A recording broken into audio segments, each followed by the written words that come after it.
호흡은 식사보다 중요하다. 사람은 쉬지 않고 계속 호흡해야 생명을 유지할 수 있다. 그런데 어째서 이토록 중요한 호흡을 관리하지 않고 내버려 두는 것일까? 호흡이라는 토대를 굳건히 하면 몸과 마음이 안정되는 것은 물론이며 인생도 한층 더 단단해질 것이다.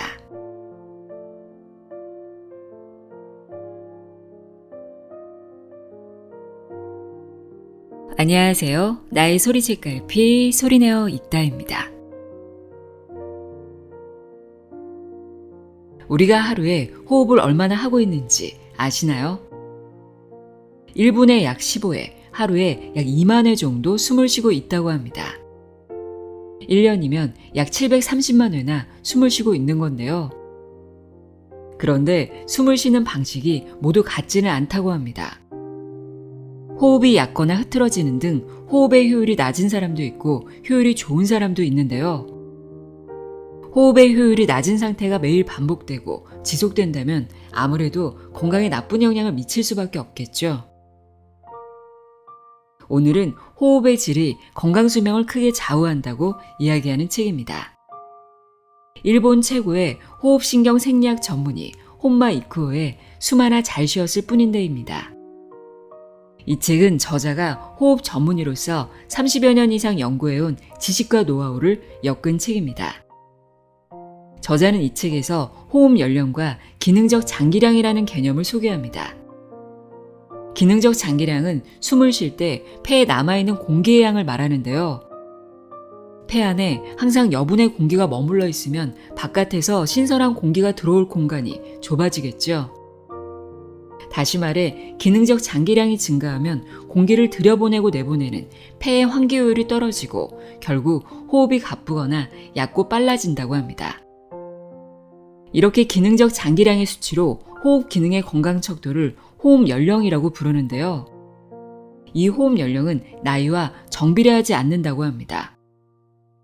노화도 원인이 될 수 있지만 스트레스로 인한 자율신경계의 불균형, 흡연, 대기오염, 알레르기 등도 호흡 연령을 높인다고 합니다. 그럼 지금부터 호흡 연령을 낮추려면 어떻게 해야 하는지, 호흡의 힘을 이끌어내는 호흡근을 단련하는 방법과 우리가 그동안 잘못 알고 있었던 숨쉬기에 관한 지식은 무엇인지 자세히 알아보는 시간 갖도록 하겠습니다. 혼마 이쿠오의 숨 하나 잘 쉬었을 뿐인데 내용의 일부를 읽어드립니다. 귀 기울여 들어보세요.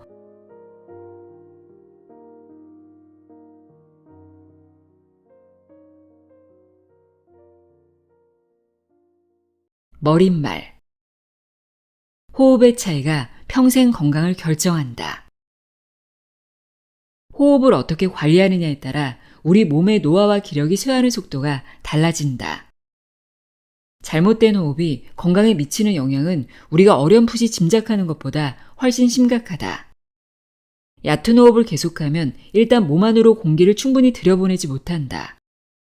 이로 인해 충분한 에너지를 생산할 수 없어 대사활동이 주춤해진다. 나아가 각 장기의 활동이 저하하고 쉽게 피로를 느끼며 기력을 잃는다. 호흡과 자율신경은 상호작용한다. 호흡이 불안정하면 자율신경도 균형을 잃어 각종 질병에 노출된다. 그뿐만 아니라 호흡은 우리의 감정을 좌우하기도 한다. 호흡이 안정적이지 않으면 불안이나 짜증 같은 부정적 감정이 쌓이기 쉽다. 따라서 잘못된 호흡이 습관이 된 사람은 알게 모르게 다양한 건강상 문제를 겪을 확률이 높아 더 빨리 노화하고 쇠약해진다.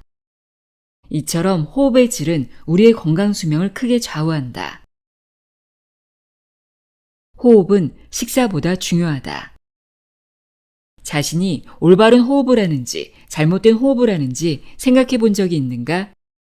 혹은 호흡을 개선하기 위해 특별히 관리하고 있는가? 그렇다고 답하는 사람은 드물 것이다. 우리는 건강을 위해 먹고 마시는 음식에 신경을 쓰지만 어떻게 숨을 쉬는지에는 대부분 무관심하다. 하지만 호흡은 식사보다 중요하다.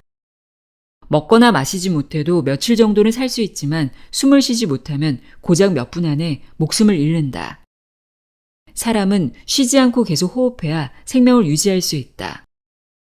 그런데 어째서 이토록 중요한 호흡을 관리하지 않고 내버려 두는 것일까? 그 이유는 호흡이 무의식 중에 일어나는 자동 작업이기 때문이다. 숨을 들이마시고 내쉬는 일은 의식하지 않아도 저절로 행해진다. 하지만 지금처럼 되는 대로 숨을 쉬면 나이가 들수록 호흡 기능이 떨어진다. 그러는 사이에 몸과 마음도 점점 늙고 약해질 것이다. 그렇다면 어떻게 해야 좋을까? 호흡 기능은 훈련을 통해 향상시킬 수 있다. 근육 운동처럼 힘쓰지 않고도 매우 간단히 단련할 수 있고 아무리 나이가 들어도 강하게 만들 수 있다. 그러니 매일 호흡을 관리하자. 호흡기를 건강하게 만들어 숨쉬는 힘을 회복하면 쉽게 피로를 느끼지 않을 것이다. 나아가 몸을 움직이기가 수월해질 뿐만 아니라 마음이 편안해지는 등 긍정적 효과를 볼 수 있다. 젊을 때부터 꾸준히 호흡기를 단련하면 노화의 진행도 늦출 수 있다. 이와 같이 호흡 기능을 개선해 몸과 마음의 건강을 회복하는 힘을 나는 호흡의 힘, 호흡력이라고 부른다. 앞으로 이 책에서는 호흡의 힘이 가진 매력을 다양한 각도에서 살펴보고 호흡의 힘을 기르는 방법에 대해 이해하기 쉽게 소개할 예정이다. 마음을 편안하게 만드는 호흡의 힘. 나는 수년간 의학과 생리학 분야에서 호흡을 연구했다. 숨쉬는 법을 개선해 조금이나마 사람들의 몸과 마음을 편하게 만들어주고 싶다는 생각으로 호흡의 힘을 기르는 훈련과 체조의 개발 및 보급에도 힘써왔다. 그 인생길에서 내가 호흡의 힘을 가장 절실히 느낀 적은 동일본 대지진이 발생한 지 1년쯤 지났을 무렵 호흡 체조를 지도하기 위해 이와테현의 한 초등학교에 방문했을 때다. 당시 이와테현에는 여전히 지진 재해 상흔이 여기저기 머물러 있었으며 감정이 불안정하고 컨디션 난조와 불면을 호소하는 아이들이 적지 않았다. 다들 겉으로는 밝은 모습이었지만 몸과 마음의 깊은 곳에 남아있는 불안과 상처로 혼란스러워했다. 호흡과 감정은 떼려야 뗄 수 없는 관계다. 따라서 강한 불안이나 스트레스가 쌓이면 즉시 호흡도 나빠진다. 이와테현의 아이 중 대다수도 호흡이 얕고 빨랐다. 하지만 아이들에게 호흡 체조를 가르쳐서 깊고 느리게 호흡하는 습관을 들였더니 이전보다 훨씬 안정을 되찾았고 건강도 차츰 회복되기 시작했다. 그때 나는 호흡에 인간을 회복하게 하는 위대한 힘이 잠재되어 있다고 확신했다. 삶과 죽음의 열쇠를 쥐고 있는 호흡의 힘. 오늘날 우리는 호흡의 힘 중 극히 일부만을 사용한다. 하지만 호흡근을 단련하는 훈련이나 체조 등 몇 가지만 제대로 실천해도 숨쉬기에 잠재된 놀라운 힘을 끌어올릴 수 있다. 나아가 호흡을 개선해 노화를 늦추고 신체 기능의 저하를 막아 젊음을 유지할 수 있다.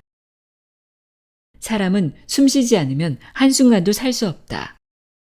호흡이 약해지면 순식간에 기력이 쇠하고 호흡이 멈추면 말 그대로 목숨이 끊어진다. 이 말은 반대로 호흡을 바로잡으면 평생 건강하게 살 수 있다는 의미이기도 하다. 호흡이 삶과 죽음의 열쇠를 모두 쥐고 있는 셈이다. 그러니 매일 치열하게 반복되는 생활 속에서 몸과 마음을 건강하고 활기차게 유지하려면 반드시 호흡의 힘을 되살려야 한다.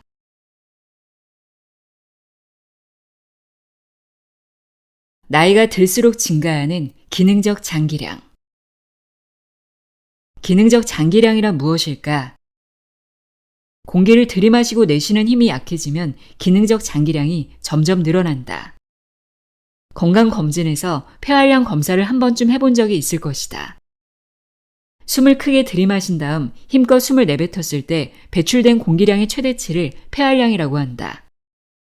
그리고 전부 내뱉을 작정이었지만 그러지 못하고 폐에 남아있는 공기의 양을 장기량이라고 한다. 기능적 장기량이란 폐활량 검사를 할 때처럼 특별히 힘을 줘서 숨을 내뱉는 것이 아니라 안정된 상태에서 평소처럼 숨을 쉴 때 폐에 남아있는 공기의 양을 말한다. 그리고 호흡근이나 폐가 노후해서 호흡 기능이 약해지면 기능적 장기량이 증가한다. 폐에 소량의 공기가 남아있는 것은 이상한 일이 아니다. 오히려 폐가 쪼그라드는 것을 막기 위해 적당한 공기는 항상 필요하다. 그러나 폐에 필요 이상으로 많은 공기가 남는다면 문제가 생긴다. 기능적 장기량이 많다는 말은 평소 호흡할 때 폐 안에 남아있는 공기의 양이 많다는 뜻이다. 이는 폐 안에 항상 여분의 공기가 머물러 있어 바깥에서 신선한 공기가 들어올 공간이 좁아졌다는 의미이기도 하다. 이런 상태에서는 숨을 들이마셔도 폐 안으로 공기가 충분히 들어오고 나오지 못한다. 즉, 기능적 장기량이 증가하면 공기를 들여보내고 내보내는 폐의 환기 효율이 떨어진다. 이처럼 숨을 들이마시고 내뱉는 효율이 낮아지면 우리 몸은 더 많은 공기를 집어넣기 위해 호흡근을 더 강한 힘으로 수축시켜 폐를 부풀리려 든다. 더 많은 힘을 들여야만 폐 안의 공간을 넓힐 수 있으므로 호흡할 때마다 상당한 에너지가 소모되는 것이다. 이런 상태가 되면 우리 몸에 공기를 들이마시고 내쉴 여유가 점점 부족해져 호흡이 가쁘거나 얕고 빨라진다. 이와 같은 불안정한 호흡 상태가 지속되면 의식해서 노력하지 않는 한 제대로 호흡할 수 없는 지경에 이른다. 호흡력이 중요한 것은 기능적 장기량이다. 호흡근이나 폐가 힘을 잃어 기능적 장기량이 증가하면 호흡의 힘도 꾸준히 저하해 점점 숨쉬기가 힘들어진다. 호흡의 힘을 유지할 수 있느냐 없느냐는 폐 안에 남아있는 공기의 양을 얼마나 줄이느냐에 달려있다. 나의 호흡 연령은 몇 살일까? 호흡 기능의 건강 척도, 호흡 연령. 호흡 기능의 노화는 꽤 빠른 단계부터 시작된다. 다시 말해 호흡할 때 충분히 숨을 내뱉지 못해 폐 안에 공기가 남는 노화 현상은 20대부터 시작돼 나이가 들수록 조금씩 계속해서 진행된다. 나는 기능적 장기량의 수치로 나타내는 호흡 기능의 건강 척도를 호흡 연령이라고 부른다. 호흡 연령은 호흡의 건강 상태를 나타내는 지표다. 건강검진에서 골밀도 검사를 받으면 실제 나이는 40세지만 뼈의 나이는 70세와 같은 말을 종종 들을 수 있는데 호흡 연령도 마찬가지다. 실제 나이는 40세지만 기능적 장기량이 70세의 평균에 가까운 사람은 40세지만 호흡 연령은 70세라 할 수 있다. 혹은 실제 나이는 40세지만 기능적 장기량이 20세의 평균에 가까운 사람은 40세지만 호흡 연령은 20세로 본다. 변화를 알아차렸을 때는 이미 늦었다. 이 책을 읽으며 내 호흡 연령은 몇 살일까 궁금한 사람도 많을 것이다. 하지만 유감스럽게도 아직 호흡 연령의 개념이 거의 보급되지 않아서 일반 건강진단이나 종합건강검진으로는 알아볼 수 없다. 호흡 연령을 확인하기 위해서는 평소 호흡할 때 기능적 장기량의 수치가 얼마나 되는지를 알아야 하는데 그러려면 호흡기 내과를 방문해서 기능적 장기량 또는 최대 흡기량을 측정해야 한다. 그런데 병원에 간다고 해서 이 검사를 바로 받을 수 있는 것은 아니다. 호흡 연령이 정확히 몇 세인지 몰라도 이를 낮추는 것은 지금도 충분히 가능하다. 앞서 말했듯이 호흡의 힘은 관리하고 훈련하면 강화할 수 있다. 그리고 이 과정을 꾸준히 반복하면 자신의 힘으로 호흡의 연령을 젊게 되돌릴 수 있다. 실제로 나는 연구를 통해 호흡근을 단련하는 스트레칭을 하면 기능적 장기량이 줄어들어 호흡 연령이 젊어진다는 사실을 밝혀냈다. 뒤에서 자세히 소개하겠지만 호흡 연령을 줄이는 가장 빠른 길은 호흡근의 기능을 강화하는 훈련을 반복하는 것이다.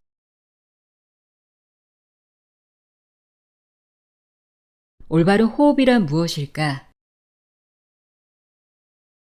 숨쉬기에도 정답이 있다.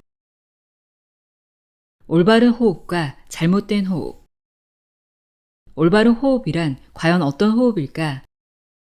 환자 중에는 올바른 호흡과 잘못된 호흡에 관한 틀린 지식을 철석같이 믿거나 어디서 주워들은 건강 정보를 그대로 받아들이는 경우가 적지 않다.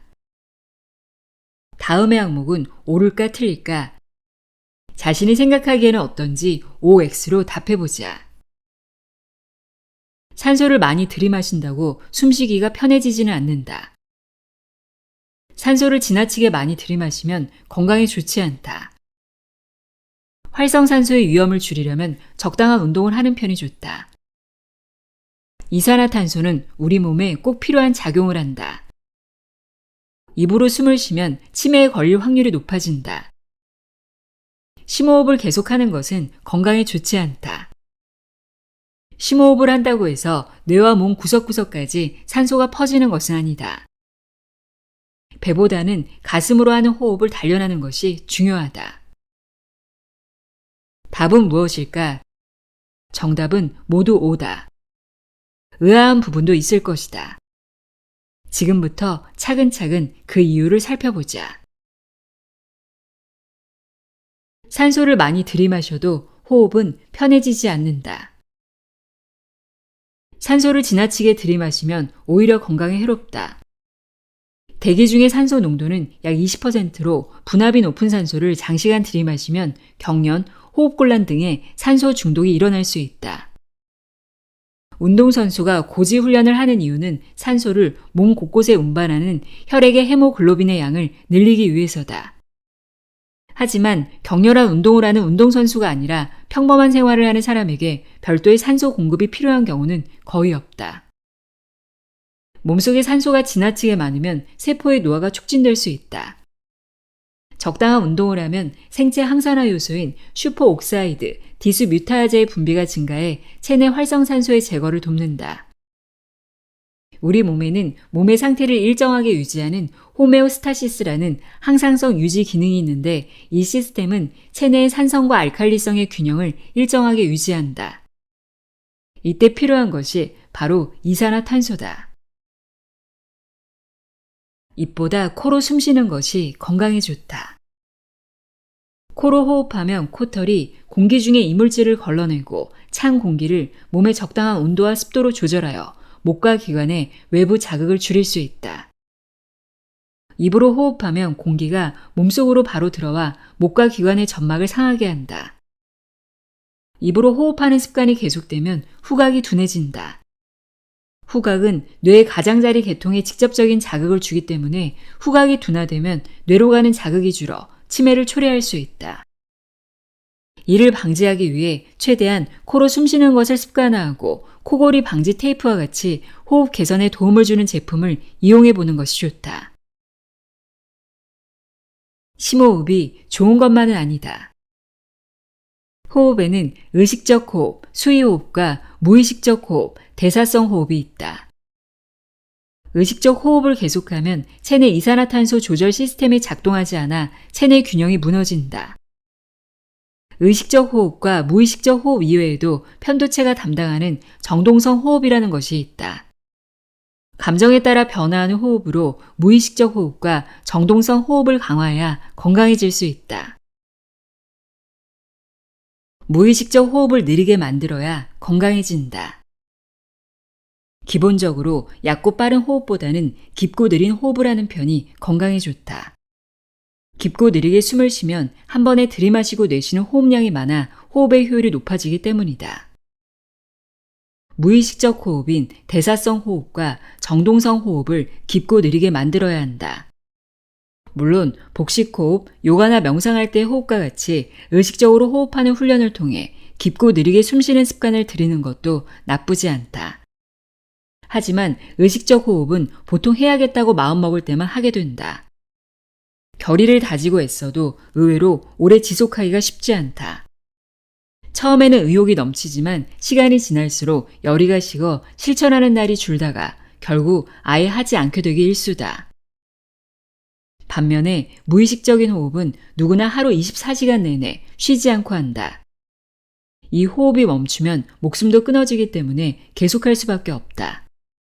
따라서 호흡을 단련할 생각이라면 무의식적 호흡을 깊고 느리게 만드는 편이 좋다. 무의식적 호흡의 힘을 끌어올리는 가장 손쉬운 방법은 호흡근을 강화하는 것이다. 호흡근은 호흡력을 길러서 호흡 연령을 젊게 되돌리기 위한 열쇠다.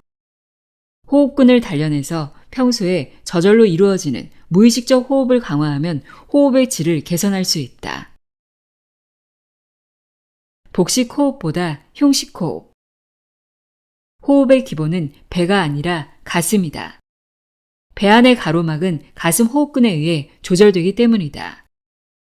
복식 호흡을 중시하는 성악가의 가슴이 다부지고 호흡기 질환을 앓는 환자의 가슴 근육이 빈약한 것이 그 증거다. 가슴 호흡근은 나이를 먹을수록 서서히 쇠약해진다. 따라서 꾸준한 단련을 통해 가슴 근육의 힘을 길러야 한다. 호흡근을 단련하면 건강 수명이 10년 늘어난다. 질병 없이 오래 살려면 호흡근을 단련하라. 호흡근을 길러야 건강해 보인다. 폐는 스스로 팽창할 수 없다. 폐 주변에 근육이 있어야만 움직일 수 있다. 그런데 근육은 나이가 들수록 점점 굳고 기능이 약해지므로 호흡근을 단련하지 않으면 기능적 장기량이 늘고 숨막힘이나 숨 가쁨 등의 호흡곤란이 올 수 있다. 호흡근이란 갈비뼈 안에 가스물이 전체를 에워싸는 근육으로 종류만 20종이 넘는다. 그 중에서도 갈비사회근은 호흡 운동의 핵심이다. 갈비사회근을 비롯한 여러 호흡근은 숨을 들이마실 때 쓰는 들숨근과 숨을 내쉴 때 쓰는 날숨근으로 나뉜다. 두 종류의 근육이 서로 번갈아가며 숨쉬기를 돕는다. 근육은 빠르게 움직일 때 사용하는 백쇄근, 속근과 느리게 움직일 때 사용하는 적쇄근, 저근이 있다. 단거리 달리기 선수에게는 백쇄근이 많고 마라톤 선수에게는 적쇄근이 많다. 갈비사회근은 평생 호흡 운동을 해야 하기 때문에 대부분 적쇄근으로 이루어져 있다. 가슴 호흡근은 유산소 운동을 좋아한다. 갈비사회근의 힘을 키우려면 백쇄근 단련에 좋은 덤벨 들기나 스쿼트보다는 적쇄근 단련에 좋은 유산소 운동이 효과적이다. 가슴 호흡근의 힘을 기르는 5가지 방법. 호흡근은 모든 근육의 기본이다. 꾸준히 쓰는 근육인 만큼 일상생활에서 항상 단련하는 것이 좋다. 가슴을 펴고 등을 곧게 세워서 자세를 바로잡아야 한다. 새우등 자세는 숨을 쉴 때 가슴 우리를 충분히 넓힐 수 없게 만든다. 이런 상태가 지속되면 호흡근이 굳어 폐를 충분히 부풀리지 못해 호흡 기능이 약화된다. 길게 소리를 내거나 소리를 내어 노래를 부르자. 크고 길게 소리를 내려면 숨을 길게 내쉬어야 하기 때문에 자연스럽게 깊고 느린 호흡이 몸에 밴다. 또한 소리를 낼 때 가슴과 폐가 부풀었다 줄었다 하며 호흡근을 움직여 호흡 기능을 강화할 수 있다. 숨을 내쉬는 훈련을 하자. 호흡 기능이 노화되면 기능적 장기량이 증가한다. 숨을 최대한 내쉬는 훈련을 하면 폐 안에 공기를 내보내며 호흡근이 단련된다. 유산소 운동으로 지구력을 강화하자. 걷기, 조깅, 마라톤 등 유산소 운동이라면 무엇이든 상관이 없다. 취향에 맞는 운동을 선택하되 가장 효과적이고 쉬운 운동은 걷기다. 매일 30분씩 공원을 산책하거나 가까운 거리는 걸어서 가는 습관을 들이는 것이 좋다. 이때 가슴을 펴고 등을 곧게 세운 바른 자세를 유지하도록 하자. 호흡근을 강화하면 건강 수명이 10년 늘어난다. 인간의 삶과 죽음은 호흡에 달렸다. 지금 당장 이상 증세가 나타나지 않더라도 미리 호흡근을 단련해 두는 것이 좋다. 일반적으로 현대인의 건강 수명과 기대 수명 사이에는 10년의 차이가 난다. 즉, 죽기 전 10년간 병에 시달리거나 누운 상태로 보내는 사람이 많다는 말이다.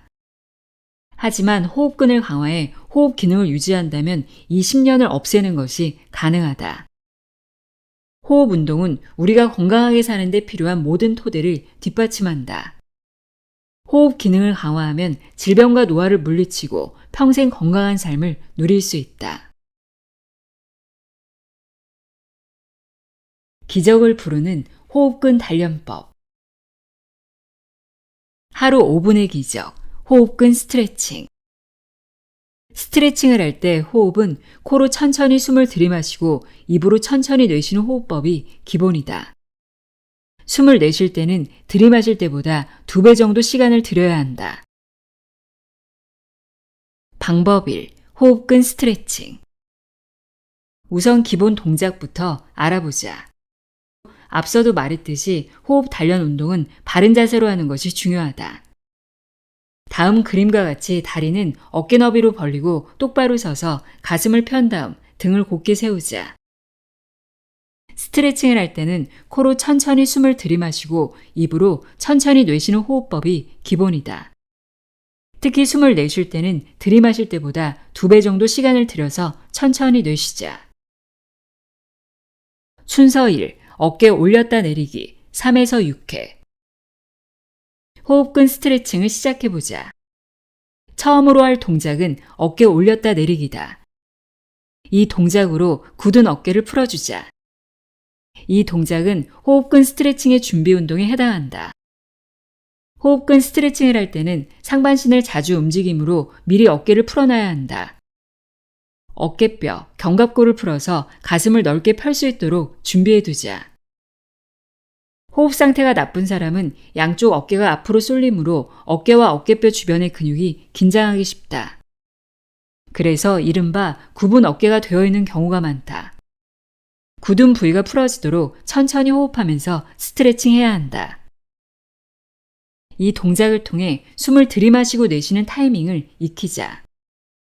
다리를 어깨 너비로 벌리고 서서 코로 천천히 숨을 들이마시면서 어깨를 위로 올린다. 다 들이마셨다면 입으로 천천히 내쉬면서 어깨를 아래로 내린다. 어깨를 올렸다 내리기만 해도 호흡하는 타이밍을 익히기에는 충분하지만 어깨를 앞뒤로 천천히 돌리면서 하면 더 효과적이다. 앞으로 돌리면서 어깨를 올리고 뒤로 돌리면서 어깨를 내리자. 어깨 통증에 시달리는 사람이라면 특히 더 공들여서 해보자. 순서 2. 목 스트레칭 3에서 6회. 두 번째는 목 근육을 부드럽게 풀어서 숨을 들이마시기 쉽게 해주는 스트레칭이다. 목 근육이 수축하면 어깨나 빗장뼈, 쇄골이 올라간다. 가슴과 배의 호흡근이 마비되어 제대로 숨 쉴 수 없는 환자라도 빗장뼈를 오르내리게 하면 호흡할 수 있다는 논문이 있을 정도다.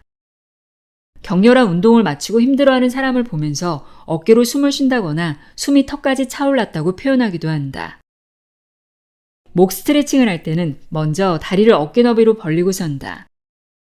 그리고 숨을 천천히 들이마시면서 고개를 오른쪽 옆으로 기울여 왼쪽 목 근육을 늘린다. 그와 동시에 손바닥으로 공기를 누르듯이 왼팔을 아래쪽으로 뻗는다. 팔을 뻗으면 목을 더 강하게 스트레칭할 수 있다. 숨을 다 들이마셨다면 입으로 천천히 숨을 내쉬면서 맨 처음 자세로 돌아온다. 반대쪽도 똑같이 한다. 이 동작을 3에서 6회 반복한다. 목 근육의 결림은 어깨 결림의 원인이기도 하므로 수시로 긴장을 풀어 근육을 부드럽게 유지하자. 순서 3. 가슴 스트레칭 3에서 6회. 세 번째는 가슴 우리를 넓혀서 숨쉬기를 돕는 스트레칭이다. 먼저 다리를 어깨 너비로 벌리고 서서 두 손을 가슴 윗부분에 갖다 댄다. 그 상태에서 천천히 입으로 숨을 내쉰다. 그 다음에는 등을 곧게 세우고 턱을 살짝 들어 고개를 뒤쪽으로 젖힌 상태에서 천천히 코로 숨을 들이마신다. 이때 가슴에 댄 손에 힘을 줘서 가슴이 올라가지 않도록 아래로 누르자. 그리고 다시 입으로 천천히 숨을 내쉬면서 손에 힘을 빼고 맨 처음 자세로 돌아온다. 이 동작을 3에서 6회 반복한다. 가슴 스트레칭하는 습관을 들이면 숨 쉴 때 가슴 우리를 크게 넓힐 수 있게 된다. 단, 숨을 들이마실 때 지나치게 몸을 뒤로 젖히면 오히려 가슴 안의 공간이 좁아져 충분한 효과를 얻을 수 없으므로 주의하자. 순서 4. 몸 스트레칭 3에서 6회.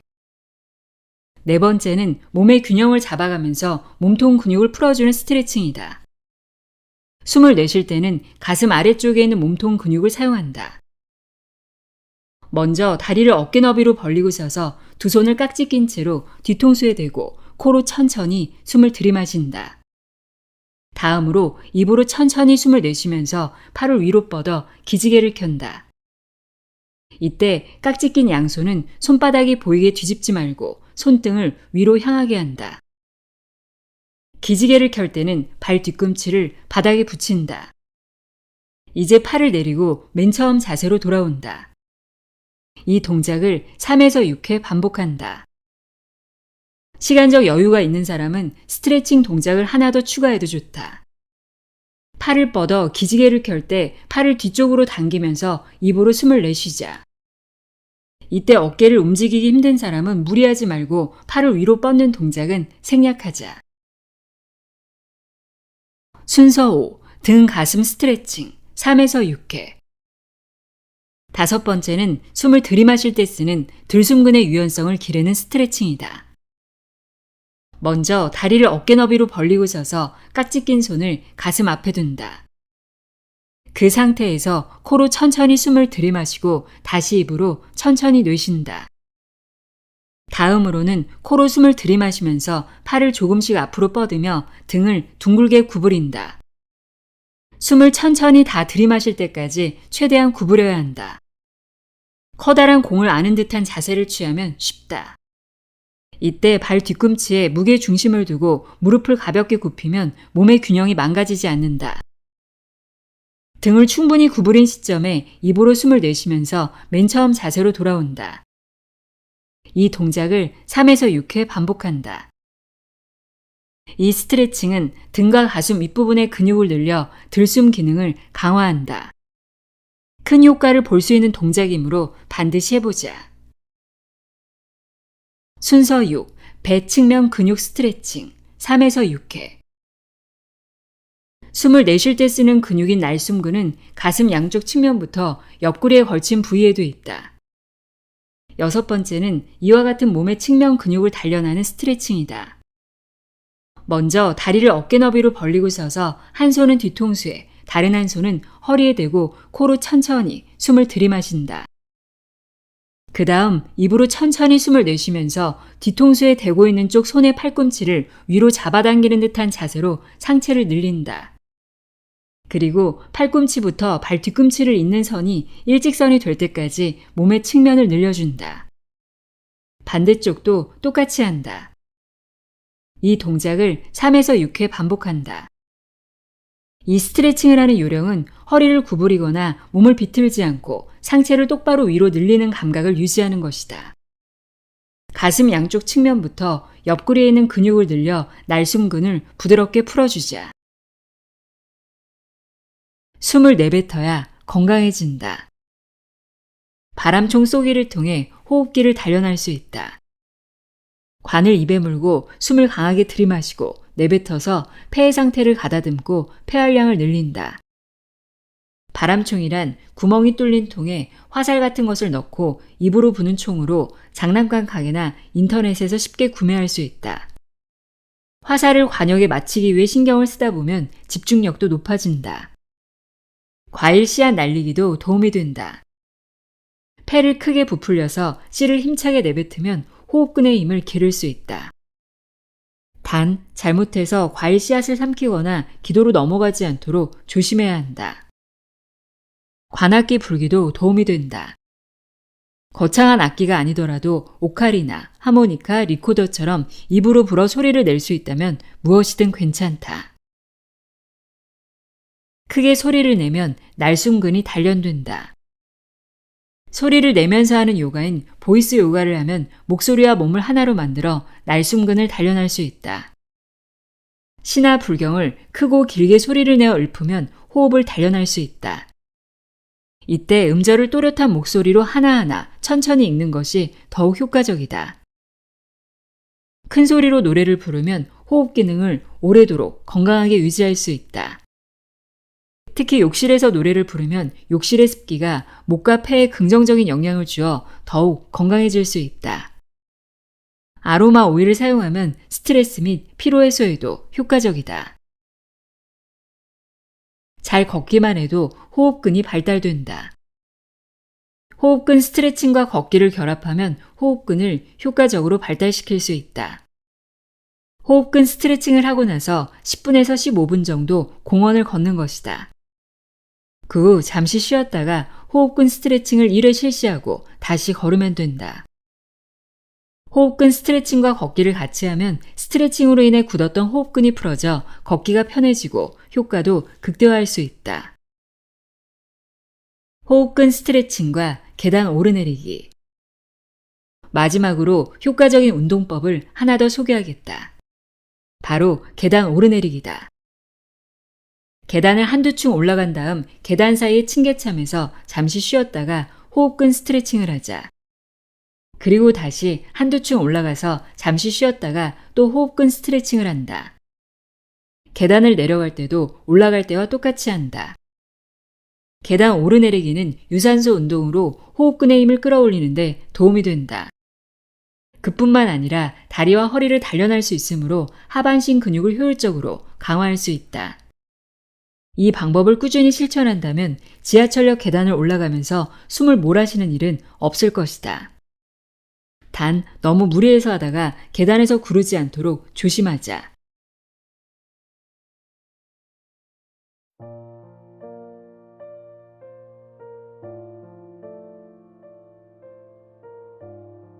혼마 이쿠오에 숨 하나 잘 쉬었을 뿐인데 읽어드렸습니다.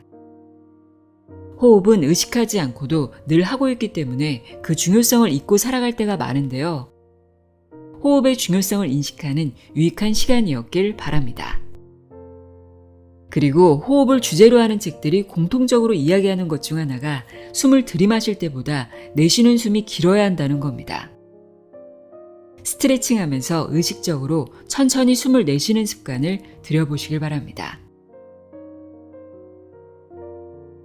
오늘도 함께 해주셔서 고맙습니다.